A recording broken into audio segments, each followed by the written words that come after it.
జగనన్న నీడ కదిలింది. అన్నం పెట్టే రైతన్నకు అండగా జగనన్న ప్రతినిధి కదిలారు. నాన్న నడిచిన పాదమై షర్మిల ముందుకు నడిచారు. అమ్మ పంచిన ఆత్మవిశ్వాసంతో అడుగులు వేస్తున్నారు. నాన్న అన్న తెలుసుకున్నట్లు ప్రజల సమస్యలు అడిగి తెలుసుకుంటున్నారు.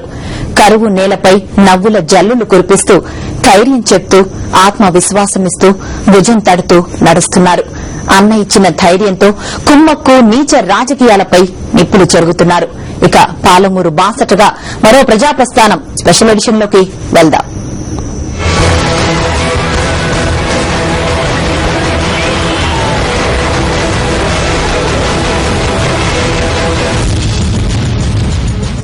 కరెంటు నీళ్ల సమస్యలతో అల్లాడిపోతున్నామని మహిళలు షర్మిలకు చెప్పారు.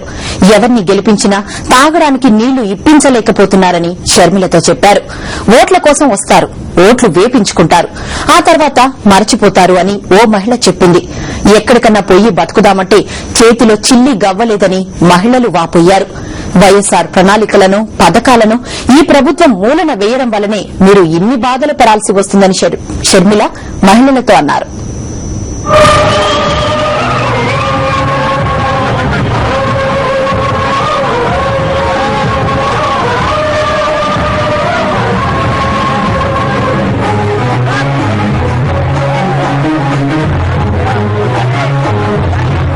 తాగడానికి నీళ్లు కూడా ఇవ్వడం లేదంటే ఈ ప్రభుత్వం ఎంత అసమర్థంగా ఉందో అర్థం చేసుకోవచ్చన్నారు షర్మిల.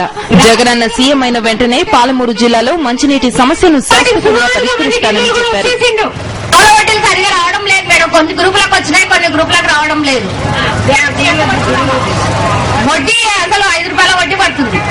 లెక్కేస్తే మేము కట్టేది నెలకు 1000 రూపాయలంటే 5 ఏళ్లున్నా తెగిపోదు. తీసుకున్నప్పు వరదలకు ఇచ్చినప్పు నెలకు 1000 కట్టే కూడా 5 ఏళ్లున్నా తెగదు. మళ్ళీ అటువంటిప్పుడు మాకు పావుల వడ్డీ ఎట్లా వస్తుంది? ఇప్పుడున్న ముఖ్యమంత్రికి గొప్పగా అడ్వర్టైజ్మెంట్ ఇచ్చుకుంటున్నాడు. ఆయన అసలు వడ్డీ లేకుండానే రుణాలు ఇస్తున్నాడంట. మీకు ఎవరికైనా వడ్డీ లేకుండా రుణాలు వస్తున్నాయా?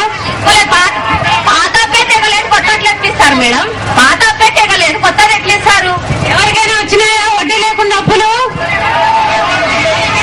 పావుల వడ్డీ కూడా రావడం లేదంట. ఎక్కకైతే 5 రూపాయలు పడుతుందంట.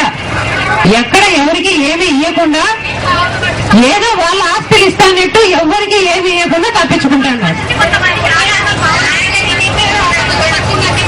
జగనన్న ముఖ్యమంత్రి అయిన తర్వాత అందరికీ వడ్డీ లేకుండానే రుణాలు వేయడం జరుగుతుంది. 0 వడ్డీ అంటే వడ్డీయే ఉండదన్నమాట. వస్తారు లేక తొందరగా వస్తారు. జగనన్న వస్తే రాష్ట్రంలో మళ్లీ రాజన్న పాలన వస్తుందని షర్మిల చెప్పారు. అప్పటి వరకు ప్రతి ఒక్కరూ ధైర్యంగా ఉండాలని పిలుపునిచ్చారు. జనరల్ బ్యూరో, పాలమూరు జిల్లా, సాక్షి న్యూస్. చాలా ముఖ్యము. జగనన్న ముఖ్యమంత్రి అయిన వెంటనే ప్రయారిటీ బేసిస్ కింద తాగునీటి సమస్య శాశ్వతంగా పరిష్కారం అయ్యే విధంగా